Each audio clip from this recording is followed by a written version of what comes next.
If poverty is supposed to be the thing we eliminate, why does it keep generating billion-dollar industries that depend on it staying alive? Because once survival becomes complicated enough, somebody always gets paid to stand between the need and the solution. And that's where this gets uncomfortable, because the numbers don't just expose failure, they expose a machine. So let's get into the conversation and see how deep that machine actually goes.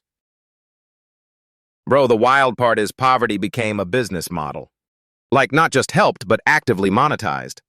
That first number hit me hard, though. Millions of people living under basic survival levels is not a side note. And then the system around them starts taking a cut. That's the part people don't feel until they're inside it. The poor are basically a recurring revenue stream now. That's such a disgusting sentence, but it lands.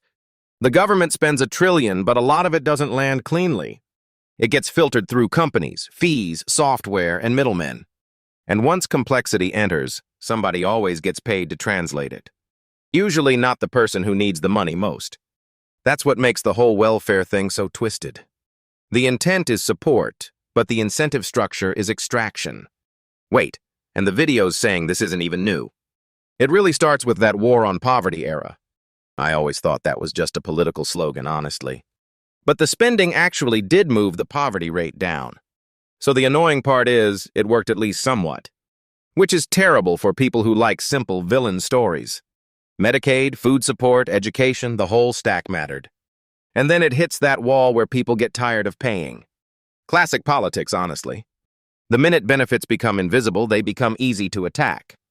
Nobody complains about a bridge until it collapses. Welfare is the same, except people are the bridge. Then the 1980s shift matters a lot. That whole CEO worship thing sounds so familiar. Like, if business leaders are so efficient, put them anywhere and they will magically fix it.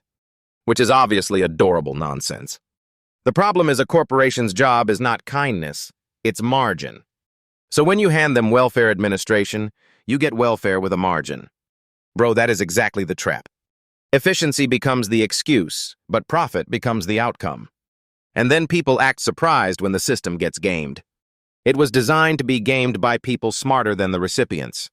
That's where tax prep firms and refund loans get so nasty. If your refund is delayed, somebody offers you speed for a fee. And when you're broke, speed feels like oxygen.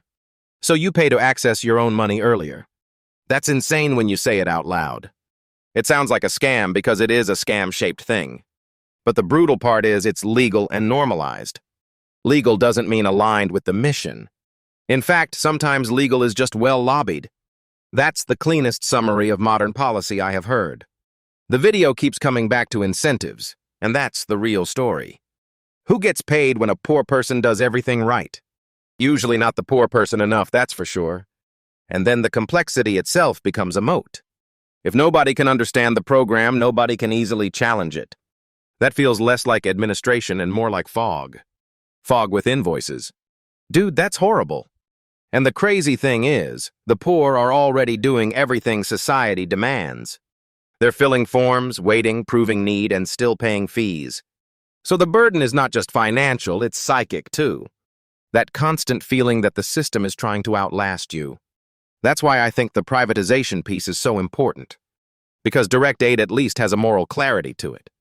Privatized aid can hide behind efficiency language forever. And everyone gets a brochure and a dashboard and a consultant. The holy trinity of pretending help happened. Bro, that's evil in a very polished font. What gets me is how often the public only sees costs, not outcomes. So they hear bureaucracy and assume waste without asking who benefits. And the beneficiaries are rarely the people in line. The case studies are basically a map of pressure points. Where there is confusion, there is rent extraction. Wait. That's such a dark but useful way to think about it. Especially when you realize poverty programs are massive and recurring. So this isn't charity, it's infrastructure. And infrastructure creates business opportunities everywhere. The moral sickness is that the opportunity depends on need. Like, the worse the hardship, the better the business case. That's the part that makes people uneasy, even if they can't name it. Because it feels like the market discovered suffering and said, great, scalable. That's a brutal line, but yeah, basically. And once you see that, you start noticing it everywhere. Healthcare, housing, student loans, all of it. Anytime a system is hard to navigate, somebody can profit from the confusion. Complexity is basically the oldest business model in America. The scary part is, the people paying usually don't even call it exploitation. They call it service or help or necessary fees. Same crime, better branding. I'm stealing that one. And the video's really asking whether the system helps poor people or just manages them. That question is way more dangerous than people realize. Because if the answer is management, then the whole pitch collapses. Then it's not compassion, it's containment. Damn, that line is cold. And honestly, it explains why these debates get so heated. People are not just arguing about money, they're arguing about dignity. Exactly. And who gets to touch it, shape it, and skim from it. Skim from it is such a polite way to say rob. Policy language always dresses up the punch. But that's why the episode works, because it keeps pulling the curtain back. And once the curtain moves, you can't unsee the incentives. You just keep asking who the system was really built for. Not the people waiting for aid, that's for sure. More like the people standing just behind the aid. Bro, that is such a sharp ending to that thought. And that's the whole scam, right? The money never just reaches the person cleanly. It has to take a scenic route through 3 middlemen and a fee schedule. Like, why is poverty always treated like a logistics industry? Because somebody figured out suffering has margins, apparently. And once the government outsources the machine starts protecting itself. That's the part people miss when they say private equals efficient. Efficient for who, bro? That's the entire question. If you make an extra dollar by making the system harder, you will absolutely do that. Especially if the customer is too broke to complain loudly. And the video keeps showing that weird contradiction where aid becomes an ecosystem. Not just aid, dude, an ecosystem with vendors, contracts, software, loans, refunds, all of it. Poverty with a startup deck. Bro, that sounds illegal and inspirational at the same time. And then the public starts believing complexity is proof of seriousness. When honestly, complexity is often just a toll booth. The wild part is how much of it is hidden inside normal-looking paperwork. That's what makes it so sticky. Nobody feels robbed in the moment. They just feel tired, confused, and late on rent, which is basically the perfect customer profile for predation. Wait, the part about tax credits being monetized is crazy to me. Because it sounds like help, but it can become a product. The minute a refund turns into a fee opportunity, the incentives go sideways. Free money, except not free and not money yet. That should honestly be the tagline for half the welfare industry. And the saddest part is people blame the recipient for getting trapped. Like, no, the trap was built around the recipient on purpose. Once you understand that, the moral outrage gets a lot sharper. But I also get why governments do this in the first place. They want scale, and scale makes them reach for contractors. Then scale becomes an excuse to stop thinking about the human experience. And then everybody's shocked the human experience is awful. Yeah, it turns out efficiency can be emotionally devastating. The video's best move is connecting old welfare politics to today's modern platforms. It is not a historical rant, it is a mechanism rant. Exactly, because the mechanism survives even when the politics change. People think the villain is one party or one administration. But the real villain is any structure that rewards extraction from desperation. That's annoyingly durable across ideologies. Yeah, capitalism said, hold my administrative fee. Bro, you're making this sound like a heist movie. But it kind of is a heist movie if the victims sign forms while confused. That's what makes it so hard to prosecute morally, let alone legally. The consent is buried under desperation and jargon. The oldest business model on earth just with a website. No, that one actually hurt to hear. And the crazy institutional part is that the state starts depending on those intermediaries, which means the state becomes less capable on its own. So then the contractor is no longer just a helper, it is infrastructure. And infrastructure is incredibly hard to unwind once it is normalized. Exactly, because now cutting the contractor looks like cutting aid itself, which is the perfect hostage situation, honestly. Please don't regulate us, we are the only thing keeping the lights on. And then politicians get scared of administrative collapse and do nothing. That fear is a huge part of why these systems persist. I also liked how the video framed poverty as a huge market, not just a tragedy. Because once you call it a market, the profit logic becomes visible instantly. Then suddenly everybody in the room starts acting very serious about optics. Right, because nobody wants to be seen selling the shovel during the flood. But they will absolutely sell drainage maps, consulting, and waterproof paper. That metaphor is ridiculous, but also basically the whole story. And the people who need help most have the least bandwidth to resist it. That imbalance is why these systems should be designed for frictionless access, which they rarely are because friction is profitable. Friction is revenue, man, that is such a cursed sentence. But it explains the whole ecosystem too well. Do you think people are finally getting more suspicious of these middle layers? I think they are, but only when the stories get concrete enough. Like, you charged a fee to access money meant for basic survival is instantly legible. It is also morally disgusting without needing a think piece. Finally, a clean take everyone can agree on. The hard part is translating that anger into policy that does not recreate the same incentives. Because if you just remove one actor, another one fills the vacuum. Exactly, so the fix has to be structural, not cosmetic. Otherwise, you just change the branding on the same extraction. Same movie, new poster. And that is why this episode lands, because it keeps asking who profits from confusion. Not who claims to help, who actually cashes out. That question is almost always uglier. But it is the question that matters most. And the ugly part is confusion itself becomes the business model. If people cannot navigate the system, someone gets paid to navigate it for them.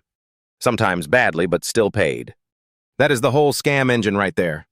Like the state writes the check, and 5 hands touch it before the family sees it. Everybody except the family gets a fee. That line is so evil when you say it out loud. It is because the moral language stays intact while the money leaks out. And the weirdest part is people still call that efficiency. Efficiency for whom exactly? Not for the single mom paying $50 to get her own refund faster. $50 to access your own money is insane. That is rent-seeking with a suit on. And because the amounts look small individually, everyone shrugs. But scale that across millions of people and suddenly it is a whole industry. Poverty, but make it recurring revenue. Bro, that is disgusting and accurate. I keep thinking about the tax prep angle because that one feels almost invisible. They made filing feel so complicated that the workaround became the product. Exactly. They manufacture complexity and then monetize the escape hatch.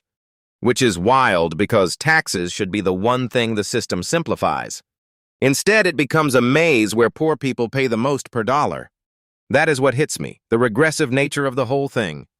The people with the least margin are the ones forced to pay for speed, clarity, and access. And they are often paying because time is expensive to them. Right, if missing a refund means missing rent, you will pay almost anything. That is not a choice. That is pressure dressed up as convenience. Convenience is such a funny word when the alternative is eviction. Yeah, the App Store language really falls apart there. What the episode nails is that poverty policy is often designed around distrust. Like the assumption is always, who might cheat the system? And then that suspicion creates admin layers, eligibility checks, documentation, vendors. Every layer creates a new point where money can be skimmed or delayed. So the anti-fraud apparatus becomes its own fraud machine. That is a brutal sentence, but yes. And then you get this political theater where everyone says they support the poor, as long as supporting them also pays consultants. The consultant industrial complex is undefeated. But the older welfare debates matter too, because they shaped the whole suspicion. You mean the shift from direct public provision to outsourcing? Exactly. Once government starts acting like a contractor manager, the incentives change. Then the goal is no longer care, it is managing vendors. And vendors love long contracts, opaque metrics, and zero accountability. Which is hilarious in a terrible way because the original promise was efficiency. Government finally runs like a business and everybody except the poor cheers.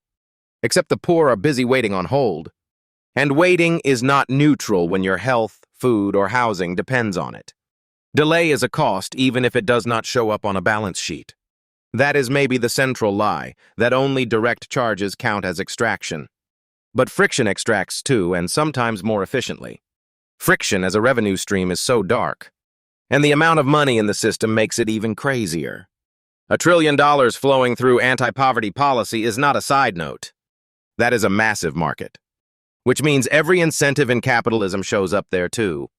Of course it does, because we keep pretending poor people are outside the market. They are not outside it, they are trapped inside the worst version of it. That is the thing, you do not escape capitalism by being broke. You just get the punitive addition. Punitive addition is crazy. I also think the episode is sneaky in how it shows the public gets exhausted. People see bureaucracy, get annoyed, and start thinking the program itself is the problem, when often the bureaucracy is the thing standing between people and the benefit. Then the political answer becomes cut it, privatize it, outsource it, which just deepens the same issue but with more invoices. More invoices, fewer outcomes. And if no one is tracking outcomes honestly, the system can look successful on paper. That is where reporting matters, because opacity is basically permission, especially when the people harmed are too busy surviving to litigate. That power imbalance is the whole story. You know what I find depressing? The most predatory actors are often legally fine because the rules were written around them. Yes, legality and legitimacy are not the same thing. A company can be perfectly compliant and still be a parasite. Please put that on a shirt. But then the real question becomes, what would a non-predatory system even look like? Fewer middlemen, simpler access, and direct delivery whenever possible. And politically, that means trusting people more than institutions usually do. Or at least trusting them enough to stop charging them for being poor. That feels like a very low bar, which is the sad part. But maybe that is where reform starts, with lowering the amount of nonsense. Less nonsense, fewer toll booths, less moralizing, and a lot more sunlight on who gets paid at each step. Because once you see the tolls, you cannot unsee them. Especially when the tolls are hidden inside help. That is the nastiest part, honestly. Yeah, help should not feel like a subscription. And that is why this conversation matters beyond policy nerds. It is really about who gets to turn desperation into cash. Too many people, apparently. Which is exactly why the system keeps surviving.